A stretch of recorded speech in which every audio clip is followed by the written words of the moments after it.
Arami Oved Avi.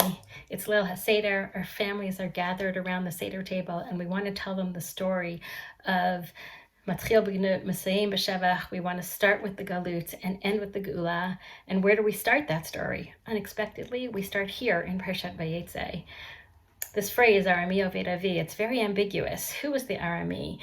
What does it mean, Oved, right? Some of the Farshim are split on it. Is the Arami, is it a reference to Abraham, who comes from Aram?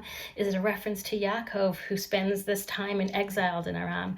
Or is it a reference to Lavan, who is the only character in Tanakh who's actually named as an Arami?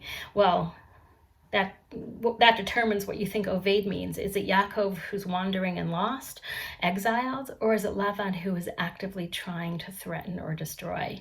That ambiguity is the story of Parashat Vayeitzei and is the story of Am Yisrael and Galut. This Galut, we're going to talk later at Leil HaSeder about the Galut of Paro, the violent and aggressive Galut. We can all recognize that one. But the Galut of Lavan is ambiguous. There's poverty, but there's also prosperity. There's fear, but there's also family. There's mistreatments, but there's also tremendous opportunity for growth.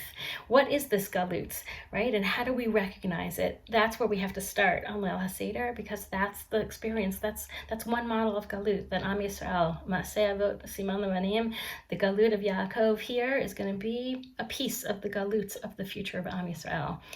But also Parashat Vayeitzei includes the end, right? It includes that moment when Yaakov, in this world's ambiguous world, where Yaakov looks around and then he says, Shalcheni ve'elcha al mekomi u'artzi. Send me, it is time to go back to my homeland.